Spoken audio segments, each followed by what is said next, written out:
कि तब सुनाते हैं परीक्षित जी महाराज को, सुखदेव जी महाराज कहते हैं एकदा स्वतुज दुखद गिरते त्यापनम गतः तुंगभद्रा तटे पूर्वकम तननीतानमुत्तपम आत्मदेव पुरे तस्मिन् सर्ववेद विशारदः देवार्षु विख्यात द्वितीयं च भास्कर।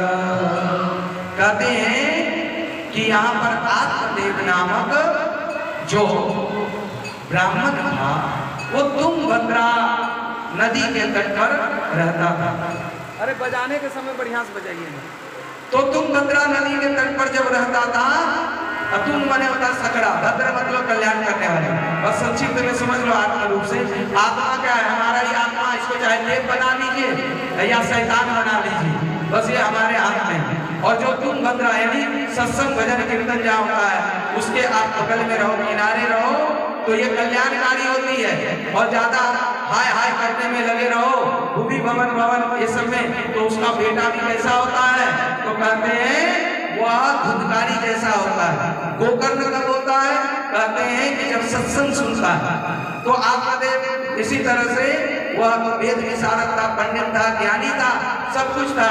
और हुआ क्या कि एक दिन उसको कोई लोग ऐसा ताना मारे कि पुत्र से गति नास्ति स्वर्ग नैव च नैव च, जिसको बेटा नहीं है उसको स्वर्ग नहीं मिल सकती, नहीं मिल सकती, नहीं मिल सकती। अब बताओ ये बात सही है कि गलत है? नारायण बहुत सत्संग सुने, गलत है।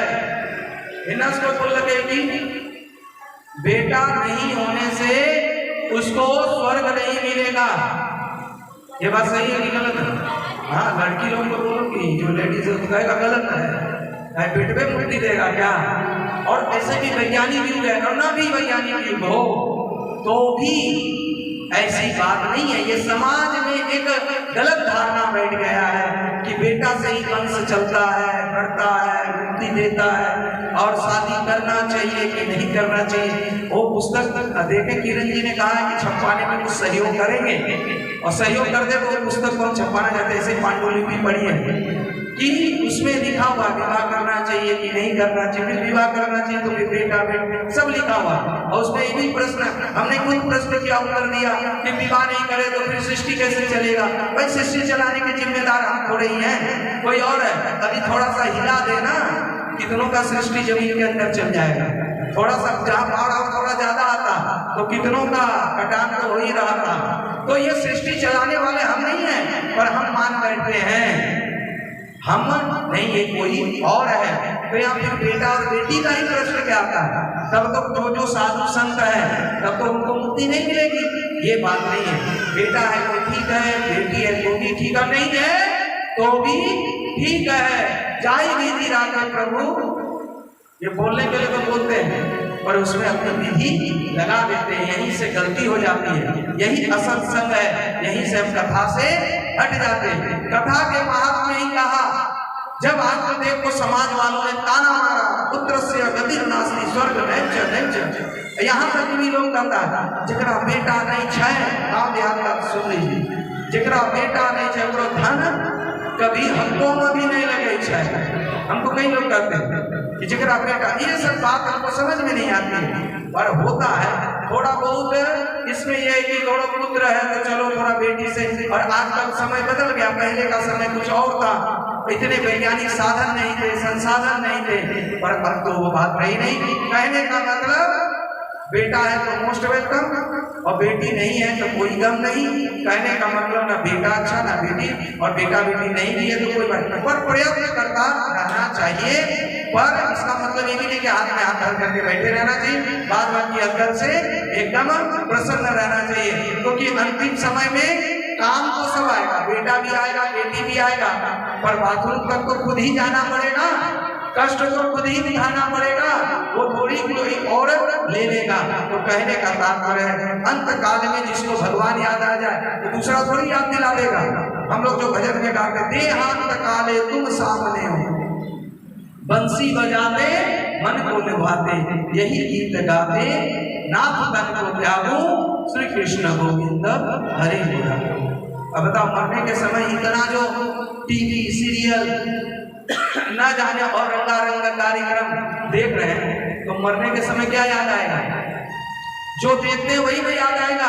इतना आसान नहीं है कि मृत्यु के समय हम भगवान को या सत्य रूपी परमात्मा को याद करके शरीर छोड़ेंगे, ये इतना आसान नहीं। इसलिए अभी से प्रयास बनाना चाहिए। आत्मदेव चला गया मरने, ताना सुन सुन चलते। जब मरने गया संत ने देखा, कथा सब जानते हैं, संत ने बहुत समझाया, पर संत को भी समझाने से क्या होता है? हमारा जो मन में है वही हम करते हैं। बताओ संत महापुरुष क्या नहीं बोलते हैं और हम उनकी कितनी बात मानते हैं। अरे जब हम देखते हैं हम अपने आप को तौलते नहीं मान पाते हैं, तो जो लोग सोफे पे बैठे बैठे चाय कॉफी और ना जाने होटल का जैसा तैसा बिरयानी खाने में स्वाद लगता है, अब बिरयानी खाने वाले में बुरा नहीं माने, माने तो माने, उससे क्या लेना देना है? हमको भी कोई संबंध होना थोड़ी होना। कहने का तात्पर्य है जब जब तप करने वाले फिसल जाते हैं तो हम सबकी क्या दशा हो सकती है। तो ऐसे लोग समझाते भी हम अपने हिसाब से ही करते हैं। बहुत समझाया नहीं माना, कहा हम आपके आगे ही मर जाएंगे। और जैसे सर पटकने लगे तो दया संत हृदय नव नीत समाना। संत बने जो भोले भाले हैं, जो ऐसे उपकारी दयालु होते हैं, उनका हृदय कहता है अरे अरे इनको बहुत कष्ट हो रहा है प्रभु, इनका सुन लो। इस तरह से जब बहुत कष्ट हो रहे थे तो संत ने फल निकाला। पहले तो बहुत समझा, नहीं माना, तब फल निकाल कर दिया, कहा जाओ भगवान की इच्छा रही तो तुम्हारे आंगन में बेटा किलकारियां लेकर के फल गया। पत्नी को चिल्ला करके कहा आ जाओ, अरे देखो मैं क्या लाया हूँ। उसकी पत्नी आई, सोचा कि कुछ नौलखा हारा लाया होगा, और लाया था एक फल। और उस फल को देख करके धुंधली तो बहुत क्रोधित हो गई, पर अब क्रोध करे क्या करें, पर अंदर अंदर ही घूंट को पी करके कहा अरे इस फल में ऐसा क्या है? कहा अरे ये खाओगी तो गर्भवती रहोगी, बेटा आएगा, इसलिए इसको खा लो। जब ये बात कहे हमने सोचा अरे हमारे भी पतिदेव पता नहीं कौन से बाबा के चक्कर में पड़ गए और फल ले आए, और इससे थोड़ी होता है। अभी सोचा यदि सही भी हो जाए, होता है बाबा लोग भी ऐसे ही चालाकी से आशीर्वाद देते हैं। एक के घर में बेटा बेटी कुछ नहीं था, तो उसके पति को कहा बेटा होगा बेटा, और उस समय उसकी पत्नी नहीं थी। और जब पत्नी आई बाबा क्या होगा, तो उसको कहा बेटी होगा बेटी। अब बताओ एक तो होना ही था, अब वही हुआ। आगे चल करके एक हुआ है बेटा हो गया। तो पत्नी दुखी हो गई, कहा कि बाबा आप तो बोले थे बेटी होगा। तो कहा तुम अपने पति से पूछ लो, शायद तुमको सुनने में धोखा हुआ होगा। अरे हमने कहा था बेटा ही होगा। उसके पति से कहा अच्छा बताओ हमने कहा था कि नहीं? तो उसके पति ने हाँ हाँ बेटा ही होगा। तो कहने का था तो कई लोग इसमें चालाकियां लगाते हैं, और अपने को भी तौल करके कार्य करना चाहिए। अब बिल्कुल तौल लिया था, और तौलने के पश्चात जो है जब आया पर धुंधली बहुत इसमें तर्क वितर्क कुतर्क करने लगी। उसने खाई तो नहीं, पर उसकी बहन आ गई। बहन ने कहा अरे तुम इतना दुखी क्यों, उदास क्यों? तो कहा यही सोच विचार करें खाए कि ना खाए। खाऊंगी और सचमुच का यदि कुछ ऐसा गर्भ रह गया तो फिर भागने चलने दौड़ने उठने और चोरी होने का खतरा है। तो कहा मत खाओ। अरे इसको खाने से तुमको यदि ये सब चिंताएं हैं तो मत खाओ, हमको भी पुत्र होने वाला है, तो ऐसा करना हमारे पति को कुछ धन दे देना और मैं तुम्हें पुत्र दे दूंगी, और तुम कहना कि यही मेरा पुत्र है। मान गई धुंधली।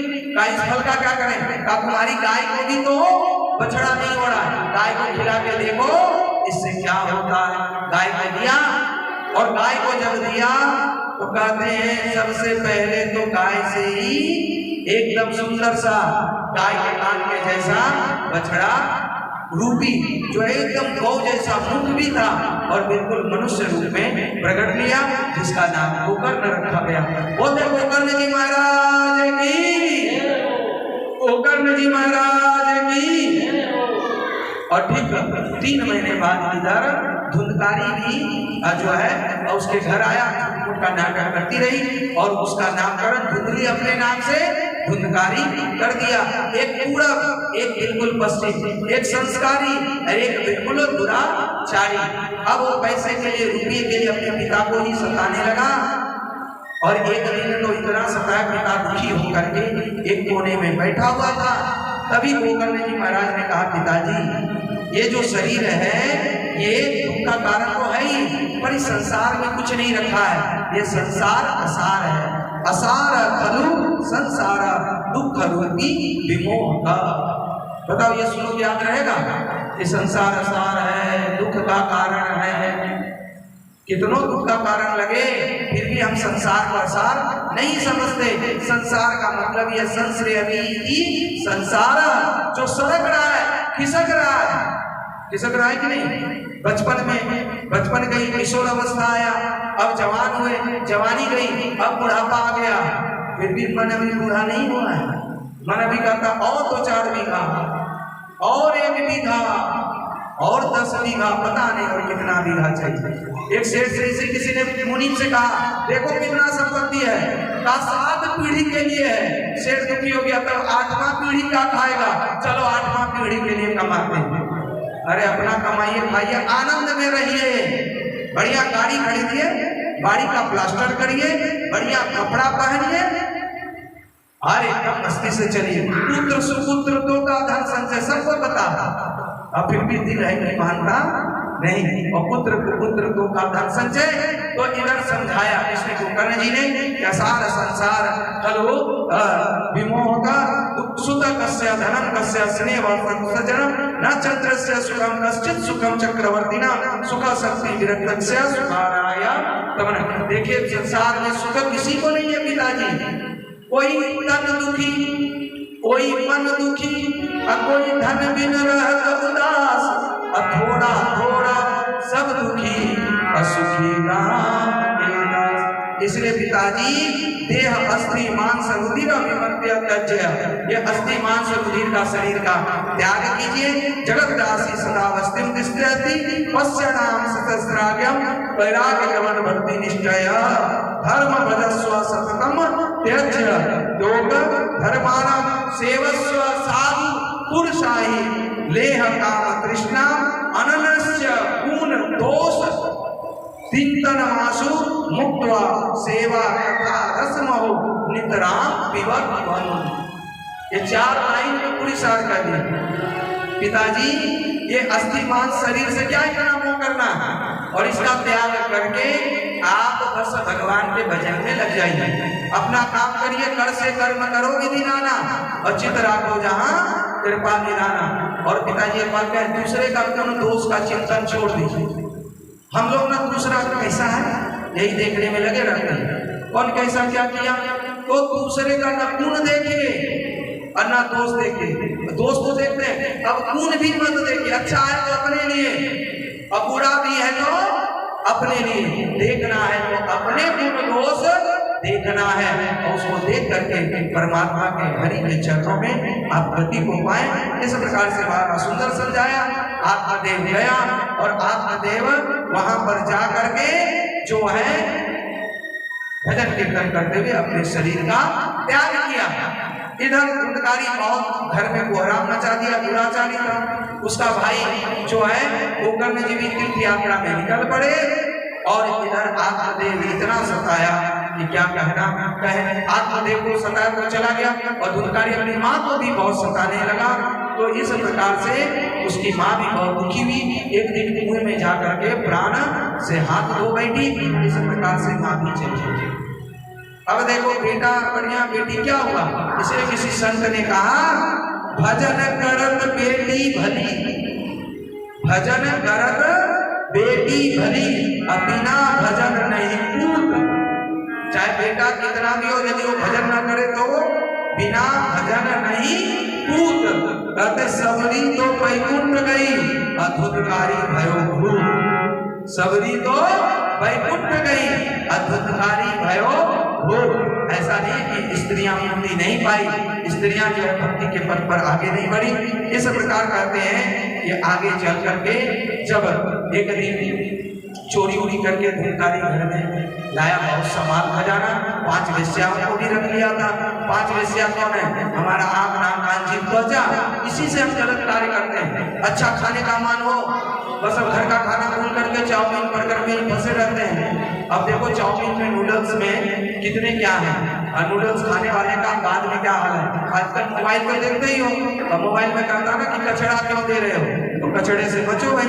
तो कहने का तात्पर्य है कि इस प्रकार 5 विषय मतलब हमारे 5 ये जो इंद्रियां हैं इसको थोड़ा संभाल के रखें, नहीं तो यही 5 मिल करके इस धुंधकारी रूपी शरीर को मार देता है। जब चोरी करके लाया सोचा ये तो मरेगा, साथ में हम सबको भी मारेगा, तो हमको मारने से पहले इसी को मार दो।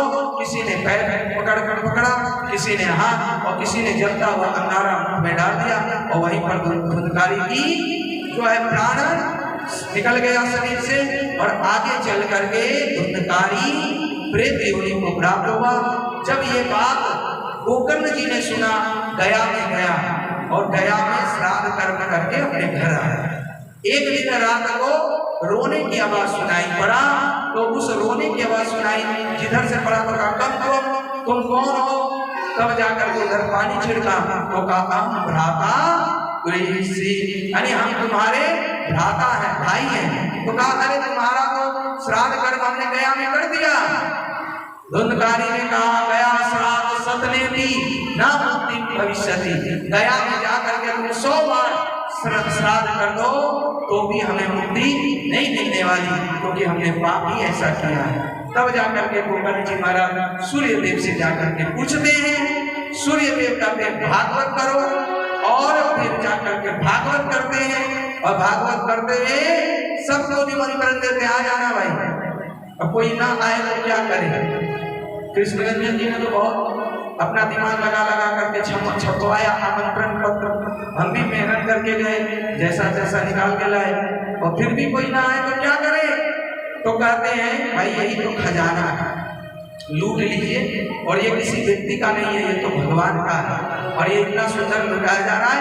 आज गोकर्ण जी खुद भागवत कथा कर रहे हैं, और सभी गांव वालों को निमंत्रण दिया, लुटेरा लुटेरा लुटेरा रे, कृष्ण का खजाना लुटेरा रे, कृष्ण का खजाना लुटेरा रे, लुटेरा लुटेरा लुटेरा रे, कृष्ण का खजाना लुटेरा रे, लुटेरा लुटेरा लुटेरा रे, कृष्ण का खजाना लुटेरा रे। बनते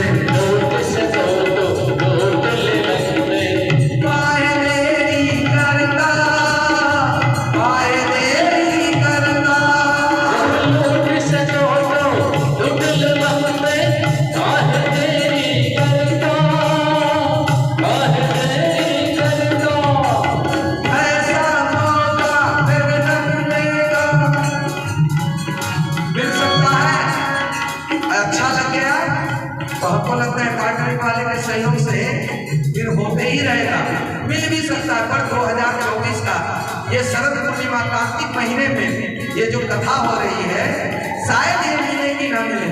ये 2024 का कार्तिक महीना तो नहीं मिलेगा, और कार्तिक महीने में न ज्यादा गर्मी न ज्यादा ठंडी, ऐसा महीना मुश्किल से आता है।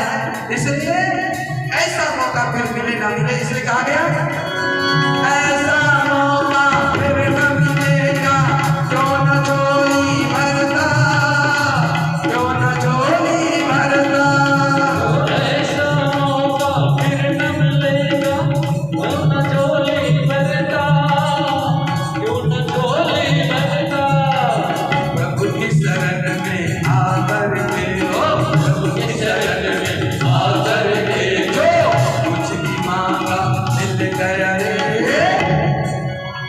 लुटेरा लुटेरा लुटेरा रे, प्रभु का खजाना लुटेरा रे, लुटेरा लुटेरा लुटेरा रे, प्रभु का खजाना लुटेरा रे, लुटेरा लुटेरा लुटेरा रे, कृष्ण का खजाना लुटेरा रे, लुटेरा लुटेरा लुटेरा रे, कृष्ण का खजाना लुटेरा रे। संसार में मांगने से अच्छा है कोई कथा कीर्तन में बैठकर उस परमात्मा से सतगुरु से मांग लें, क्योंकि संसार में मांगने पर जल्दी मिलता नहीं, मिलता भी तो उन्हीं की कृपा से मिलता है। इसलिए कहते हैं मांग बंदे मांग तू भगवान से, मांग बंदे मांग तू भगवान से, क्या मिलेगा मांग कर इंसान से, क्या मिलेगा मांग कर इंसान से, क्या मिलेगा मांग कर इंसान से, क्या मिलेगा मांग कर इंसान से। देख ले तेरे दिल में बैठा है कोई, देख ले तेरे दिल में बैठा है कोई, मिल जरा एक बार उसमें ध्यान से, मिल जरा एक बार उसमें मान से, मांग बंदे मांग तू भगवान से, मांग बंदे मांग तू भगवान से, क्या मिलेगा मांग कर इंसान से, क्या मिलेगा मांग कर इंसान से, क्या मिलेगा मांग कर इंसान से, क्या मिलेगा मांग कर इंसान से।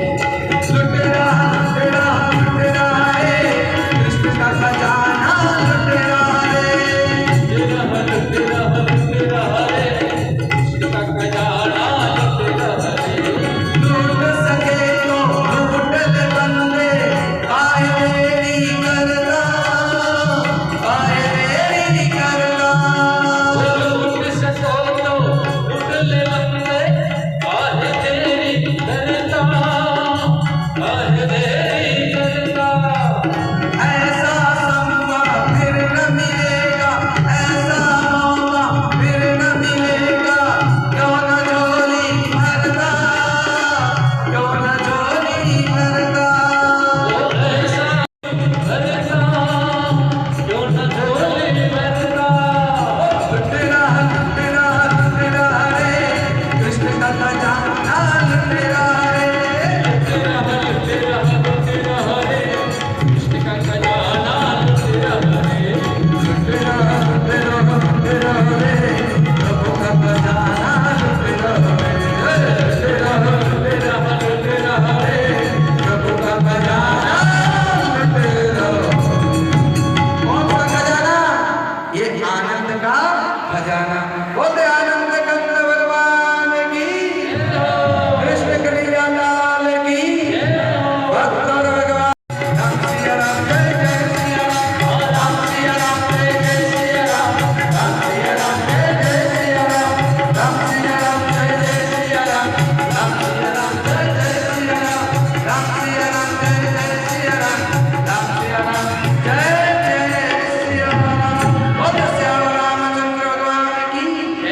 परीक्षित जी महाराज ने 7 प्रश्न पूछे और इस प्रश्न का उत्तर हम लोग कल की कथा में देंगे। 7 प्रश्न किए कि प्राणी मात्र का कल्याण कैसे हो, हे सुखदेव जी हमें बताइए। साथ ही सभी शास्त्रों का सार क्या है और भगवान का अवतार का मुख्य हेतु क्या है, और अब तक भगवान के कितने अवतार हो चुके हैं और कहाँ कहाँ हुए, मानव मात्र का मुख्य उद्देश्य क्या है, और धर्मम कम शरणम गतः। जब भगवान इस धराधाम पे चले जाते हैं तो धर्म किसकी शरण में रहता है, ये हमें आप विस्तार से बताइए। तो जो लोग माया को थोड़ा छोड़ करके कल आएंगे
सर्वे भवन्तु सुखिनः सर्वे सन्तु निरामया सर्वे भद्राणि पश्यन्तु मा कश्चित् दुःखभाग् भवेत्। ओम पूर्णमदः पूर्णमिदं पूर्णात् पूर्णमुदच्यते पूर्णस्य पूर्णमादाय पूर्णमेवावशिष्यते।